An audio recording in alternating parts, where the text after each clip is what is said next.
نزلت عند اي ستايل وجبت اير تاجز من تبع ابل. يلي رح اعمله هلا انه رح سجل وحده عندي بفايند ماي الاب وابعتها ليبان بوست على المكتب لعنا تنشوف كيف بتمشي واذا عن جد فينا نعمل تراكينج لهيدا الانفلوب. هيدي هي العلبه جايز، بيجي فيها 4.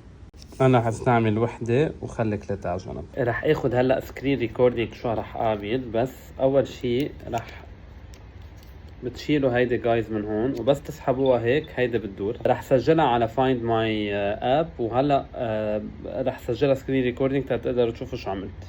Floating in the silence, no hands on the wheel, just a tiny sip. هلا سجلناها، رح اخدها على ليبان بوست واشحنها لهون تنشوف اي شمال بتمشي فيه. انا هلا جيت على ليبان بوست الحزميه، رح اعملها من هيدا الفرع على سن الفيل.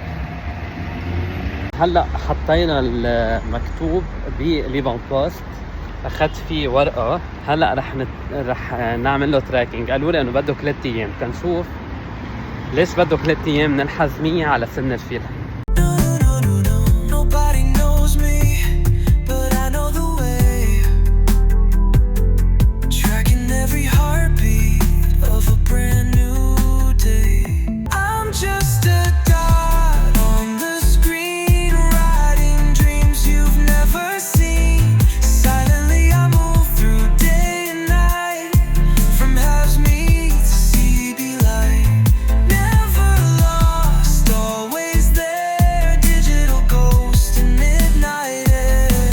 سو جايز وصل الظرف، خبيت بس ارقام التليفونات مشان هيك حاطط هيدي. رح افتحها هلا.